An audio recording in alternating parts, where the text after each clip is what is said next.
세계 증시는 빠르게, 우리 증시는 폭넓게 3분 증시입니다.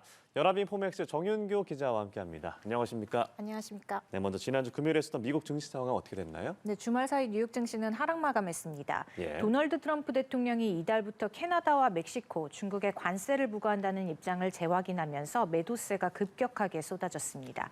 3대 지수 보겠습니다. 다우지수는 전장 대비 0.75% 밀리면서 장을 마쳤고요.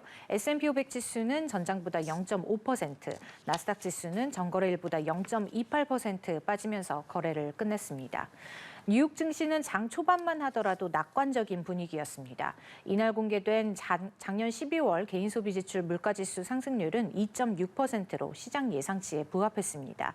분위기를 바꾼 건 백악관 기자회견이었습니다. 백악관은 2월부터 예정대로 멕시코와 캐나다에 25%, 중국에 10%의 관세를 부과할 거라고 밝혔고요. 관세 부과가 한 달간 유예될 거라는 한 외신 보도를 반박했습니다. 이 소식에 뉴욕 증시 3대 지수는 일제히 상승폭을 반납하고 급락 전환했고요. 특히 나스닥 지수는 장 초반 1.5%까지 올랐다가 백악관 기자회견 후 장중한때 0.5%까지 밀리면서 극도의 변동성 장세를 보였습니다. 예, 이 종목별 흐름도 살펴보면 이 트럼프 수혜주로 꼽혔던 에너지 업체들이 부진한 실적을 냈네요. 네, 주말에는 미국의 메이저 석유 기업인 엑슨모빌과 쉐브론이 실적을 공개했는데요. 작년 4분기 실적이 시장 예상치에 비해서 실망스러운 것으로 평가되면서 주가가 급락했습니다. 쉐브론은 4.6%, 엑슨모빌은 2.5% 하락했고요. AI 반도체주들은 여전히 중국 AI 스타트업 딥시크발 충격으로 인한 압력을 받았습니다. 엔비디아는 젠슨 황 최고 경영자가 트럼프 대통령과 백악관에서 회동할 거라는 소식에 기대감이 번졌는데요. 매도세를 막지는 못했고요. 엔비디아는 3.7% 밀려났습니다. 엔비디아가 4% 가까이 급락하면서 필라델피아 반도체 지수도 0.29% 하락했고요. 매그니피센트 7 중에서 대부분 종목은 상승했습니다. 아마존과 테슬라, 알파벳은 각각 1% 이상의 강세로 장을 마무리했고요. 마이크로소프트와 메타 플랫폼스는 강보합이었습니다. 네, 국내 시장 흐름도 살펴보죠. 지난주 금요일 코스피는 어떻게 마무리됐습니까? 네, 코스피는 중국 딥시크 충격에 2,510대로 밀려났습니다. 설 연휴를 끝내고 일주일 만에 개장한 코스피는 딥시크발 악재를 뒤늦게 한꺼번에 반영하면서 후퇴했습니다. 예. 코스피 종가는 전장 대비 0.77% 내린 2,517.37로 집계됐고요. 외국인이 1조 원 넘게 순매도하면서 지수 하락을 주도했는데요. 개인이 9천억 원, 기관이 3천억 원가량 순매수하면서 지수 하단을 받쳐줬습니다. 시가총액 상위 종목 중엔 삼성전자와 SK하이닉스가 딥시크 충격의 직격탄을 맞았습니다. 삼성전자는 HBM3 8단 제품에 엔비디아 납품 승인 소식을 전했는데도 2.4% 떨어졌고요. SK하이닉스는 그동안 엔비디아의 HBM을 사실상 독점 공급하면서 AI 수혜를 많이 받았던 만큼 낙폭이 더 두드러졌습니다.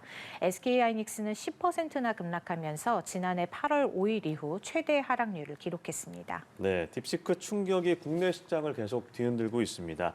이런 와중에 AI 관련주들의 주가가 엇갈렸다고요? 네, 세계 시장이 딥시크에 주목하고 있는 건 AI 생태계의 지형을 바꿀 가능성이 있어서입니다. 예. 딥시크는 꼭 수천억 원을 들여야만 고성능 AI를 개발할 수 있는 게 아니라는 점을 보여줬고요. 대규모 투자에 의존했던 AI 개발 방법을 전환할 가능성을 제시하면서 그간 AI 수혜를 입어온 반도체주와 전력기기주 주가를 일제히 끌어내렸습니다. SK하이닉스가 10%나 급락한 게 대표적이고요. 한미반도체는 6.1%, 하나마이크로는 7.7% 밀려났습니다. 또 AI 데이터 센터와 관련한 막대한 전력 수요도 줄어들 수 있다는 우려에 전력기기 업종도 나란히 내렸는데요. 효성중공업은 11.7%, 가온전선은 11.3% 후퇴했고요. 반대로 저비용 AI 모델의 상용화 기대감이 커지면서 소프트웨어 업체와 게임 업체는 급등했습니다. 네이버는 6.1% 급등했고요. 카카오는 7.3%, 이스트소프트는 11%, 크래프톤은 6.1% 뛰어올랐습니다. 네, 그럼 마지막으로 국내 증시 전망도 짚어주시죠. 네, 이번 주 코스피는 딥시크 충격을 마지막으로 소화하면서 미국 트럼프 행정부의 관세 정책과 경제 지표, 빅테크 실적 발표에 주목할 것으로 보입니다.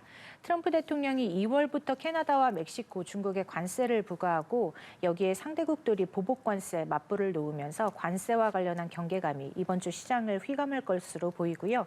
관세 리스크가 이번 주에 다시 시장 변동성을 키울 가능성이 큽니다. 또 이번 주에는 미국의 1월 고용, 제조업 구매 관리자 지수 등 여러 경제 지표 발표도 대기 중이고요. 딥시크 여파 속에 알파벳과 아마존 등 미국 주요 기업의 실적도 대거 쏟아지는데요. 특히 AI와 관련해서 미국의 빅테크들이 어떤 코멘트를 할지, 딥시크 충격을 극복할 수 있는 재료가 있을지에 관심이 쏠립니다.